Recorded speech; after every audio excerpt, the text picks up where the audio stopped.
Hello everyone, welcome back to my channel, and I've got a very exciting review for you today. Today I'm going to be looking at the Esterbrook Estie in the Honeycomb finish. Came out pretty recently, and this was actually sent to me by Kenro, the distributor for Esterbrook, for me to review. So it's my first kind of sponsored review. They did send me the pen, but the opinions I have obviously are my own, and I just figured I'd say that before I get into it. But I am actually very excited to try out this pen because I have a couple vintage Esterbrooks myself, and I'm curious to see how the modern remake kind of stacks up to those. So let's get right into it. Alright, let's take a look at what came in the box. So this is what came in the box from Kenro. First, you've got these really cute stickers. They're on really nice kind of like semi-gloss matte paper. They're thick. I haven't put them on anything yet, but it'll probably go in a notebook at some point.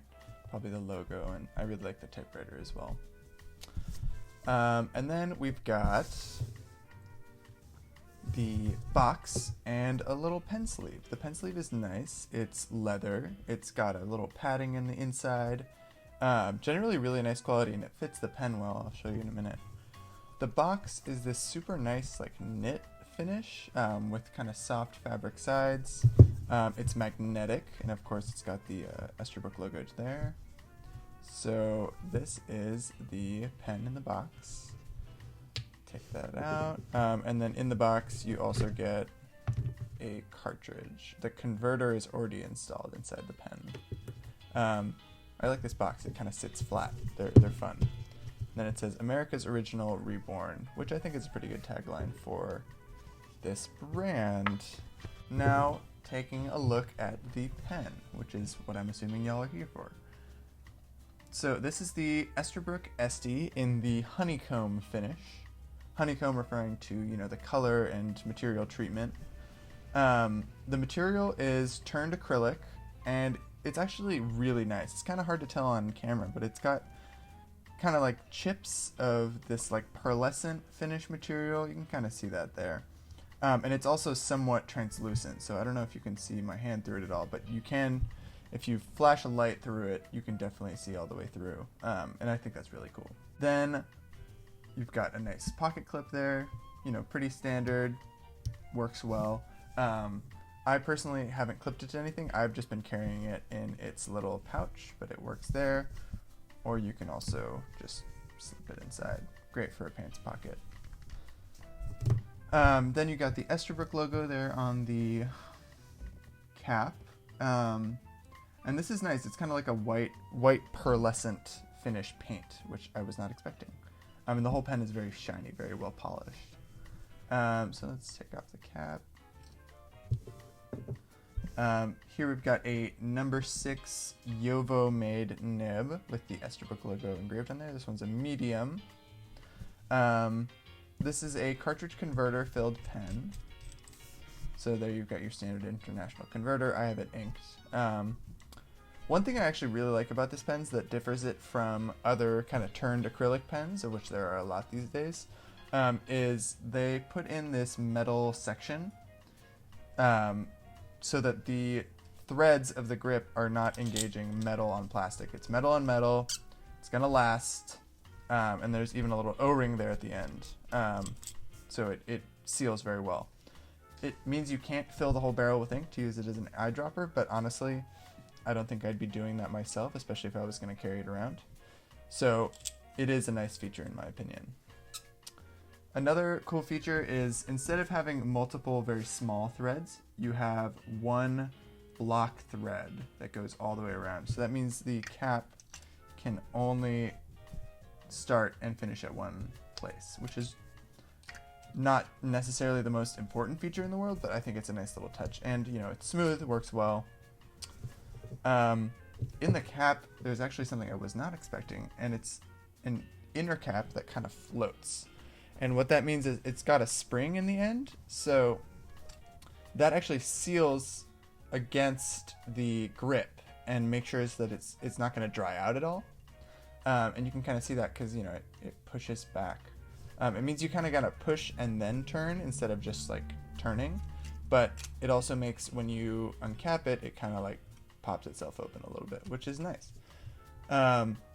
Overall, I think it's a pretty nice, comfortable sized pen. I'll do a size comparison in a minute, but it offers features that I was not expecting that other turned acrylic pens that are coming out these days do not offer. So I was actually very pleasantly surprised by that. Here is a Pilot Vanishing Point, a Lamy 2000, and finally a Lamy Safari.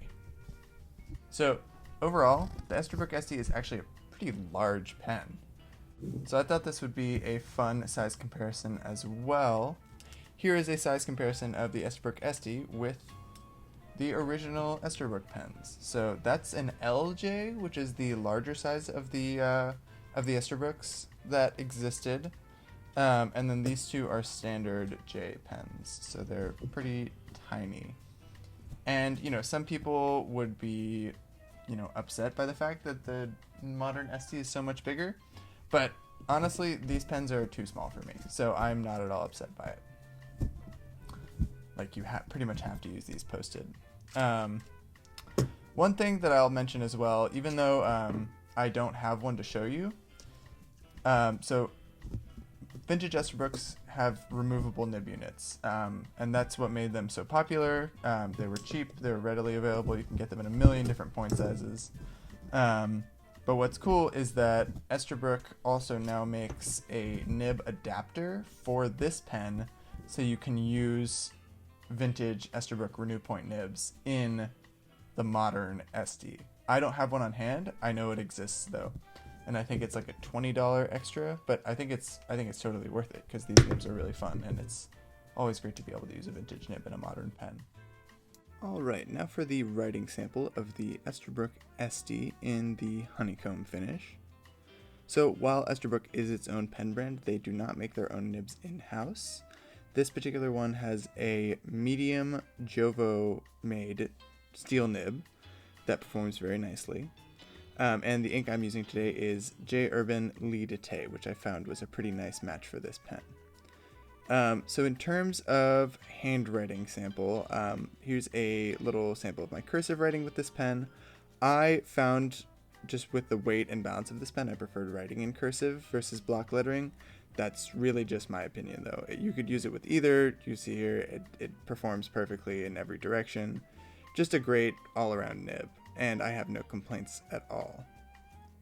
I did see if it had any innate line variation, and what I found was if you change the angle of the nib a little bit, you can actually get a finer line. So if you go higher up, you get an extra fine, and you get your standard medium at a standard angle. And there's not very much bounce at all to it. It's a pretty standard steel nib that's decently wet. Overall, I'd like to say I was pleasantly surprised by the Esterbrook Estie. Not to say that I came in with low expectations. There are just a lot of turned acrylic pens on the market right now. So I was very excited to see that this brought features that I hadn't seen on any of those yet.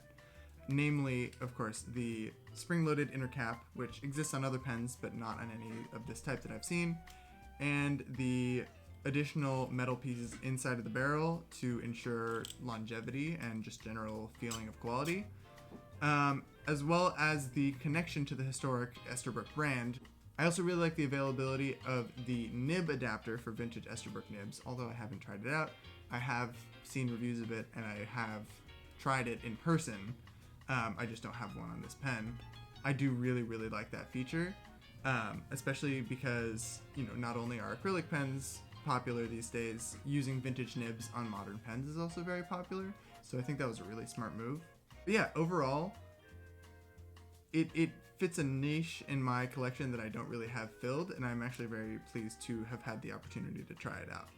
It's very comfortable to hold, very comfortable to write with for long sessions, and of course, you know, if you don't like a medium nib, you can always get a fine or a broad, or stubs, or a vintage Esterbrook nib. So there's a lot of customization there, as well as the reliability of using a cartridge converter filler is always nice.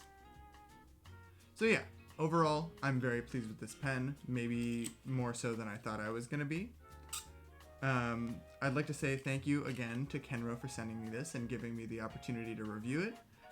I really appreciate it, and this is a really, really cool pen. So like, good job at Esterbrook for making a fun new pen that references historical pens, which primarily is what I love. But I love it when a modern brand actually stacks up and is able to reference it without just seeming like a, just in name only. Like they tried, and they did a good job on this one. Anyway, thank you so much for watching, and I'll see you next time.